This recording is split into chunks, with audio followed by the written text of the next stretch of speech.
मी या ठिकाणी सांगू इच्छितो, विजय हा नक्की मला मिळणार होता. म्हणजे त्या ठिकाणी मी अपक्ष जरी उभा राहिलो असतो तरी निवडून आलो असतो. पण जे माझे सहकारी आहेत, ज्यांच्यासाठी माझा संघर्ष मागच्या काळात चालू होता, त्याचबरोबर पुणेकरांसाठी माझा संघर्ष चालू होता, की पुणेकर चुकीच्या लोकांच्या हातामध्ये आहेत. त्यांच्याच बरोबर जर या ठिकाणी आपल्याला जर नाही का या ठिकाणी मांडीला मांडी लावून बसायची जर वेळ आली, तर ही पुणेकरांची थट्टा असेल किंवा पुणेकरांना आपण फसवू, अशा प्रकारचा विचार होता.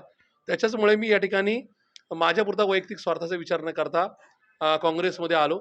आणि कारण की मला काँग्रेसबरोबरच नाही का यायचं होतं. त्यामुळे मी आयुष्याच्या शेवटच्या क्षणापर्यंत काँग्रेसबरोबर राहील. पण मला एका गोष्टीचा आनंद आहे. आज काँग्रेसचे 15 नगरसेवक निवडून आलेत. त्याच्यामध्ये 5-6 लोकं माझ्याबरोबर आले.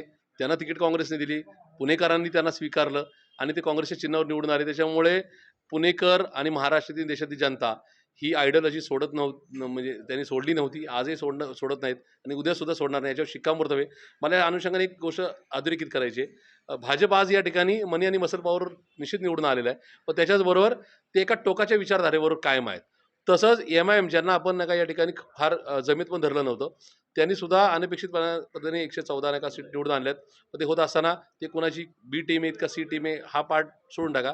पण 2 वेगळ्या टोकाच्या विचारधारेंनी काहीतरी एक वेगळ्या प्रकारचं यश मिळवलं. त्याच्यामुळं माझी कन्याकुमारी असून काश्मीर पडतं आणि महाराष्ट्रातल्या भाजप इतर सगळ्या राजकीय पक्षाच्या विरोधक म्हणजे जे विरोधी पक्ष आहेत, त्यांच्या सगळ्या मंडळींना विनंती राहील. मी सल्ला देणं एवढा मोठा नाही. पण तुम्ही अगदी विचारधारा घेतली ना, जी जनतेला अपील झाली, तर लोकं तुम्हाला भरभरून मतदान करतात.